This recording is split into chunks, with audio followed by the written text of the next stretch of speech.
I stood at the altar, tugging at my tie. For what felt like the 100th time.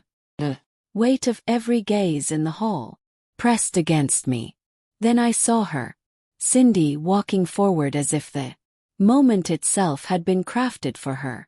Confident, glowing, every step measured yet flowing as though it came with ease. Her dress was simple in design but flawless. In effect, the kind that made everyone else vanish into the backdrop. We'd first met at a charity gala nearly 2 years back, an event my firm had sponsored. She was clever, sharp-tongued, with just enough wit to keep me alert. She hadn't seemed even remotely impressed by me, and I enjoyed that. Winning her interest meant effort, and I admired the challenge. Now here we were, binding our lives together. My best man, Jason, my closest friend, leaned in and muttered, "You actually pulled it off, Russ." I smirked, eyes locked on Cindy. "Let's not tempt fate." He chuckled and gave my back a solid pat that sparked a few grins from the first row. The vows swept by quickly. Promises, rings, the sort of memory people claim you'll carry forever, though to me it all felt like a surge of adrenaline. The reception, Cindy shone completely. Charming, graceful, dancing with my nieces, laughing at just the right moments. She squeezed my hand when awkward topics surfaced and handled every social curve with ease. I thought to myself, this is it. This is the woman I'll build a legacy with. At night, we stumbled into the condo I'd purchased 6 months before our engagement. She slipped off her heels, twirled once in the living room, then collapsed onto the couch with carefree laughter. I stepped closer, took her hands, and whispered, "Come on, Mrs. Hayes. Begin this properly." She smiled yet pulled back softly. "Not tonight, Russ. I'm completely drained." Paused, nodded, and kissed her forehead. "Of course," I said. Had been a long day. I didn't think much of it. What I couldn't see then was that the night wasn't an exception. It was the first red flag, subtle but sharp. That first week I gave her room. We were swamped, thank you notes, family calls, catching up on work. Still, our nights remained quiet, distant. I'd reach out, gentle touches, a hand at her waist, but she'd pull away or mutter about being tired. "My body, my choice," she'd say, not angry, just flat, like a line rehearsed. I didn't argue. I wouldn't pressure her, but it gnawed at me. I tried to speak one evening over dinner. "You all right, Cindy?" She didn't lift her eyes. "I'm fine." Waited. "You sure?" Move seemed distant. She finally glanced up. Expression unreadable. "Marriage takes adjusting, Russ. It isn't perfect on day one." I nodded, pretending it sounded fair, though inside I doubted it. Then came the phone calls. Late ones she'd answer in another room. Her voice hushed. I'd ask who it was, and she'd smile faintly. "Work stuff," she'd say. Cindy had always been in marketing, never a high-stakes job, but suddenly she was always busy. She also began asking questions about my business. How much did the expansion cost? She asked one night, staring at her food. "Why?" I asked. "Just curious." First, I brushed it off. She was my wife. She had the right to know. Yet there was a tone in her questions, like she was measuring things. Jason dropped by one afternoon with golf clubs I'd left at his place. He stayed for a drink. "So, how's married life?" he asked with a grin. "Good," I lied. He lifted an eyebrow but didn't push. When Cindy came in minutes later, he looked at her a moment too long. She gave a polite, restrained smile, but something about it felt wrong. I brushed it off. Everything unraveled on a Tuesday night. I woke to faint murmurs, her voice. Not a video call with her sister. Low, clipped tone from the guest bath. I slipped out, heart racing, and listened. The door. I'm working on it, she whispered. He has no clue. Just wait. Silence, then a soft private laugh. Not her public one. This was intimate. I stepped back just before she opened the door. She nearly collided with me. Her eyes widened, then steadied. What are you doing up? She asked. Couldn't sleep. Who were you talking to? She blinked once. Work, you know how it is. Then walked right past me. I stood frozen, fists tight, saying nothing. But I knew. When she drifted back to sleep, I reached for her phone. I despised myself for it. But I had to see. The logs were full. Of one name, Jason. Late night calls. Long talks. My chest collapsed, but I said nothing. Not yet. I needed proof. That Friday, Cindy claimed she was seeing an old college friend. She dressed like it was a gala. Tight dress, heels tapping on the floor. I waited 2 minutes after she left, then followed, keeping distance as she drove. She didn't stop at a restaurant. She parked behind a closed cafe. And there he was, Jason. They stepped out at the same time and met halfway, kissing like it was routine, like they'd done it countless times before. I didn't confront them. Not then. Sat in my car, silent, watching. Something inside me broke. Not loud. Not explosive, just cold, final. I drove home in silence. Street lights flashed past like snapshots. When she walked in. Later I stayed calm. I smiled, asked about her night. So good, she replied. Wonderful catching up. I smiled wider. You deserve it. While she showered, I searched her purse and uncovered a second phone, prepaid, hidden away. I didn't unlock it. I didn't need to.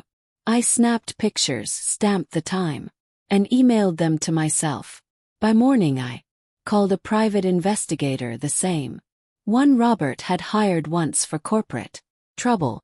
2 weeks later he gave me all photos of Cindy and Jason at a motel. Quiet dinners, cash she'd concealed. Even texts pulled from her cloud backup. Plans of finishing this off and moving on. At work, Jason acted normal. He even stopped by my office one day. Poker. This weekend? He asked casually. Looked at him, the man who used to crash on my couch in college, who once bailed me out of jail. Can't, I said. Plans. With Cindy. He smirked. Thought he was winning. But I wasn't just watching. I was arranging, laying out each step. Cindy kept asking about money. Her tone sweet, her words like bait. Ever think about selling the company? She'd tease, as if joking. Maybe in a few years, once it grows. She'd nod without listening, her fingers tapping at her phone under the blanket. Probably Jason. Probably laughing at how they'd map out my future while I slept beside her. That was fine. They thought they were clever. Thought they had time control.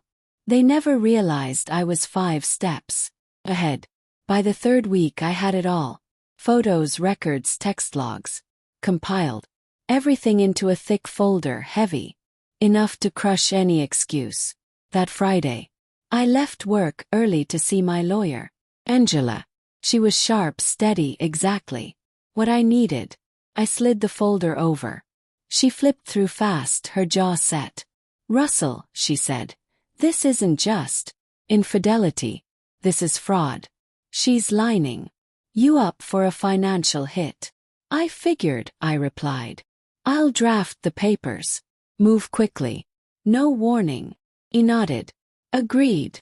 That night, Cindy strolled in near 10, wearing perfume I didn't know, smiling like nothing was broken.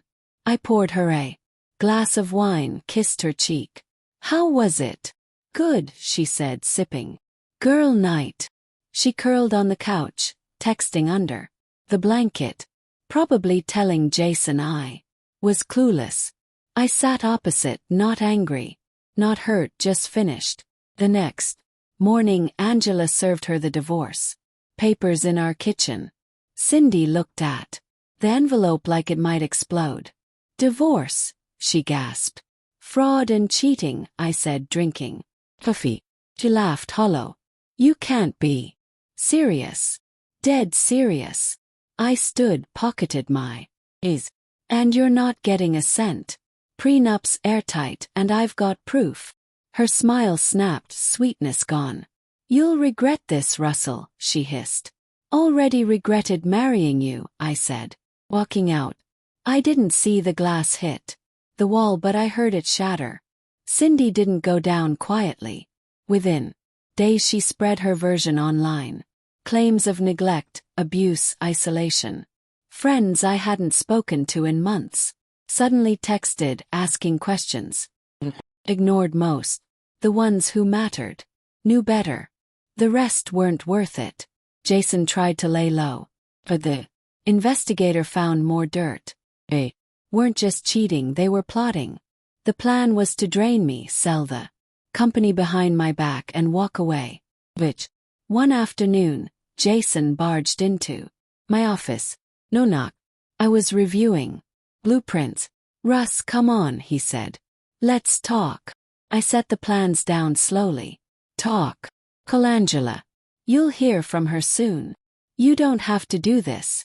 It wasn't personal. I laughed once, sharp. You slept with my wife and tried to ruin my business. Not personal. He shifted, realizing the trap was shut. I was desperate. Needed out. Cindy had ideas. No. Cindy had you leashed. He said. You made your choice. Now live with it. I had security walk him out. Not out of fear. Just so I wouldn't waste another word. Cindy's smear campaign crumbled. Best.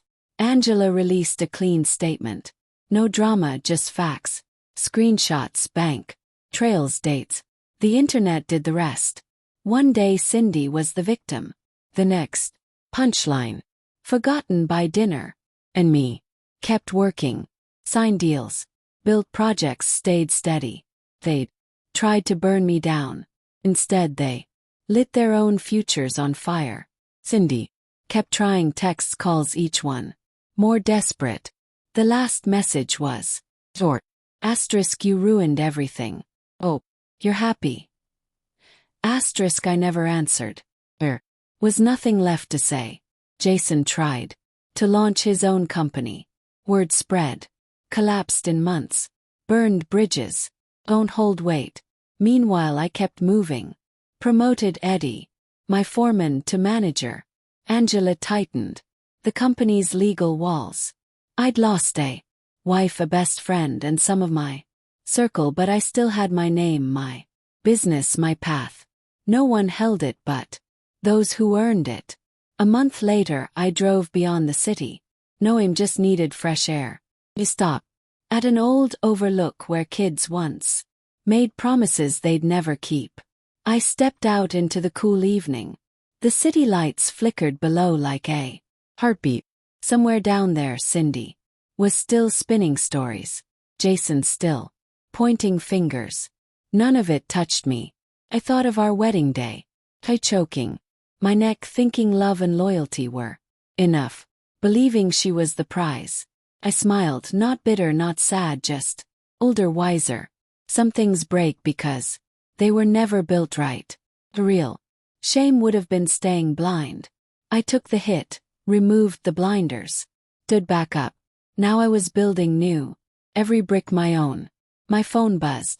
A text from Rachel, coordinator we'd hired recently. No games, no mask. Drinks Friday. Just us. I looked at the screen a long while, then slid the phone back into my pocket. Not because I needed someone not to fill the void Cindy left, but because this time whatever came next would be my choice, not an accident. Took one last look at the city, then climbed back into the truck and drove on, not running, just moving forward as it should be.